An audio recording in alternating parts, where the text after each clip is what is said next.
வணக்கம் மக்களே, welcome to Soumya TNPSC. இந்த வீடியோல செய்வினைனா என்ன, செயல்பாட்டு வினைனா என்னன்னு பார்க்கலாம். வீடியோவை ஸ்கிப் பண்ணாம கடைசி வரைக்கும் பாருங்க. செய்வினைனா அதோட ஆர்டர் எப்படி இருக்கும்னா எழுவாய் பிளஸ் செய்யப்படு பொருள் பிளஸ் பயனிலை. சோ இந்த ஆர்டர்ல இருக்கும்.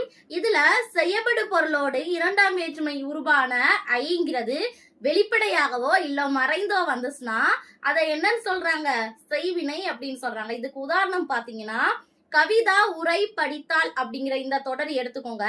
இதுல கவிதா அப்படிங்கிறது எழுவாய், உரை அப்படிங்கிறது செய்யப்படு பொருள், படித்தால் அப்படிங்கிறது பயனிலை.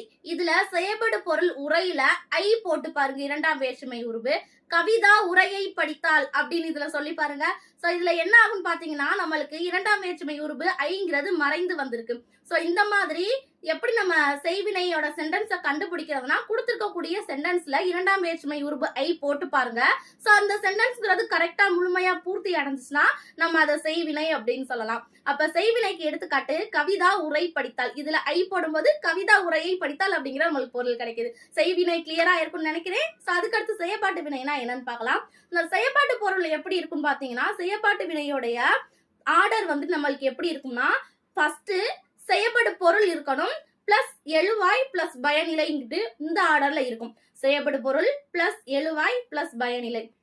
இதுல செய்யப்படு பொருள்ல நம்ம என்ன எழுதுவோம்னு பாத்தீங்கன்னா, மூன்றாம் வேற்றுமை உருவு ஆள் அப்படிங்கிறது சேர்ந்து வந்துச்சுன்னா செயற்பாட்டு வினை தொடரா நம்மளுக்கு இருக்கும். இதுல அந்த செயற்பாட்டு வினை தொடருடைய விகுதிகள் பட்டது பெற்றது என்ற துணை விகுதிகளை பெற்று வரும் அப்படின்னு சொல்லிட்டு சொல்றாங்க.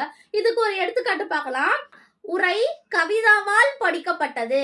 இதுல உரைங்கிறது என்னது, நமக்கு செயல்படு பொருள், கவிதாங்கிறது எழுவாய், சோ பட்டது படிக்கப்பட்டது அப்படிங்கிறது பயனிலை. இங்க நம்மளுக்கு பயனிலையில இதோடைய விகுதிகள் பட்டது அப்படின்னு சொல்லிட்டு துணை விகுதிகள் சேர்ந்து வந்திருக்கும். அதோட நம்மளுக்கு செயல்படு பொருள்ல நம்மளுக்கு மூன்றாம் வேற்றுமை உருவு ஆள் அப்படிங்கிறது வந்திருக்கும். சோ இந்த மாதிரி வந்துச்சுன்னா இதை செயற்பாட்டு வினை தொடர் அப்படின்னு சொல்றாங்க. சோ செய்வினைக்கும் செயற்பாட்டு வினைக்கும் டிஃபரன்ஸ் என்னன்னு பாத்தீங்கன்னா, செய்வினையில இரண்டாம் வேற்றுமை உருவு ஐ வரும். சோ செயற்பாட்டு வினையில மூன்றாம் வேற்றுமை உருவு ஆள் வரும். சோ இந்த வீடியோங்கிறது உங்களுக்கு பிடிச்சிருந்தா லைக் பண்ணுங்க, உங்களோட ஃப்ரெண்ட்ஸுக்கும் ஷேர் பண்ணுங்க. மறக்காம நம்மளோட சேனலை சப்ஸ்கிரைப் பண்ணிக்கோங்க. Thank you guys.